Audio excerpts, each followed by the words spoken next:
ये वीडियो देखें फिर बात करते हैं। जल्दी जल्दी से ना जो चीनी और हमारे पास आटा पड़ा है ना उसको साइड पे कीजिए, बल्कि उसको हमारे गोदाम में रखवा दीजिए। और कोई भी हमारी दुकान पे कोई ग्राहक आए ना तो उसे बिल्कुल मना कर दे, कह दें कि आटा और चीनी हमारे पास तो है ही नहीं। लेकिन क्यों सेठ जी, 2-3 दिन में तो रमजान आने वाला है, हमें तो ये चीजें सामने रखनी चाहिए कि लोग खरीदें, और आप छुपाने का कह रहे हैं। अरे रमजान आ रहा है इसीलिए तो कह रहा हूँ, हम ये चीजें छुपा के रखेंगे। रमजान में चीजें महंगी हो जाती हैं, 100 की 200 हो जाती है और हम 200 वाली 400 में बेचेंगे। ये तो गलत बात है सेठ जी, हमें तो रमजान शरीफ में चीजें सस्ती करनी चाहिए, आप महंगा करने के कह रहे हैं। मेरा सेठ बनने की कोशिश ना कर, जितना कहा गया है उतना ही कर। और ये दुकान मेरी है, मेरी, तुम्हारी नहीं। मैं जो चाहूंगा वही करूंगा। इनकी सोच को सलाम है, लोग रमजान में रिलीफ देते हैं, ये उल्टा महंगाई का कह रहे हैं। अल्लाह इन जैसे लोगों को हिदायत दे, इस नेक महीने में भी अपने फायदे का सोचते हैं। एक आटे का थैला और 5 किलो चीनी तो दे दे।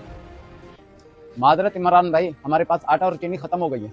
क्या कल ही तो यहाँ ट्रक उतरा चीनी और आटे का, और आज खत्म भी हो गया। मुझे ये बात समझ नहीं आई। आप कहीं और से पता कर लें। लिस्टें हो गई हैं अब तैयार, जैसे ही रमजान शुरू होगा हर चीज महंगी बेचूंगा और इसी तरह मैं चंद दिनों में ही अमीर हो जाऊंगा। इससे कहते हैं बिजनेसमैन दिमाग। सस्ती चीजें खरीद कर फिर उनको मौका पाकर महंगी बेचना। सेठ जी, सेठ जी, सेठ जी, ओ क्या हो गया है? हौसला रख, क्या हुआ? तू तो ऐसे विबल और हकला रहा है जैसे किसी ने तुझे मारा हो। क्या बात है? आराम से बोल। सेठ जी, हमारे गोदाम और दुकान पे चोरी हो गई है। आपने जो सारा कुछ स्टॉक करके रखा था ना, वो अब नहीं है। क्या ये कैसे हो सकता है? मेरा करोड़ों का माल चोरी हो गया, मैं तो बर्बाद हो गया। सेठ जी, अगर आप इंसानियत के बारे में सोचते ना तो अल्लाह आपको कभी ऐसा नुकसान ना देता। लोग रमजान में सोचते हैं कि हर चीज सस्ती की जाए, लेकिन आपने लालच की कि मैं ज्यादा कमा लूं। देखा, आपकी ये लालच आपको ले डूबी। सेठ जी, आपको ऐसा नहीं करना चाहिए था, और आप अपने नुकसान के जिम्मेदार खुद ही हैं। तू सही कह रहा है रशीद, मैं अपने नुकसान का खुद जिम्मेदार हूँ। पता नहीं क्यों मैं लालच में आके अंधा हो गया था। मुझे मुसलमानों का एहसास ही नहीं रहा कि लोग रोजे रखेंगे। अब मुझे समझ आ गई, ये अल्लाह पाक ने मुझे नसीहत देने के लिए मेरा नुकसान करवाया। अब मैं कभी भी कोई चीज महंगी नहीं बेचूंगा। इस नेक महीने में मुझे लोगों की दुआएं लेनी चाहिए थी। मैंने ये चीजें, इनका रेट बढ़ा के मैंने लोगों के साथ गलत किया।